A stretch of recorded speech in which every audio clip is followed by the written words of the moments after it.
Наверное, самый интересный момент крысиных бегов и причина того, что так много людей продолжают оставаться на крысиных бегах, это карточка безделушек.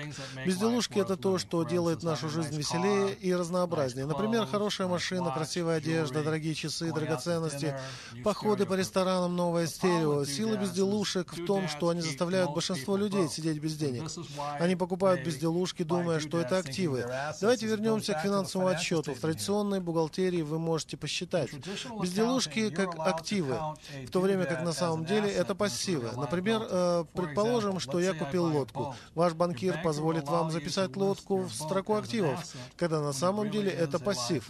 Причина, по которой люди это делают, это финансовая безграмотность. Многие люди думают, что дом — это актив, когда на самом деле это пассив. Так что, когда ваш банкир говорит вам, что дом — это актив, то он вас обманывает. Он просто не объясняет вам, что такое активы. На самом деле ваш дом — это актив вашего банка.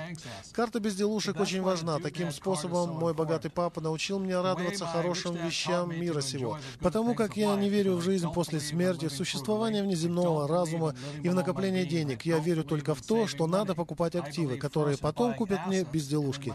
Так делал мой богатый папа. Обычные люди покупают сначала безделушки и никогда не оставляют деньги на то, чтобы купить активы.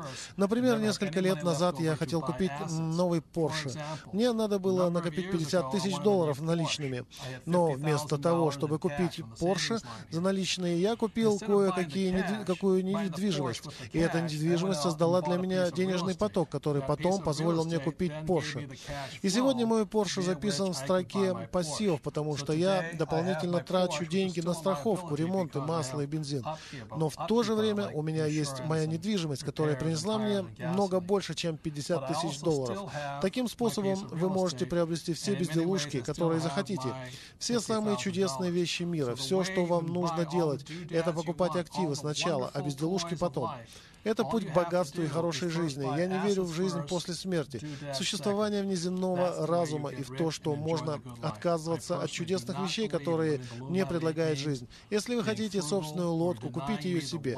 Но сперва купите активы, а потом они купят вам лодку. Это секрет, как стать богатым и получить все безделушки, о которых вы мечтаете.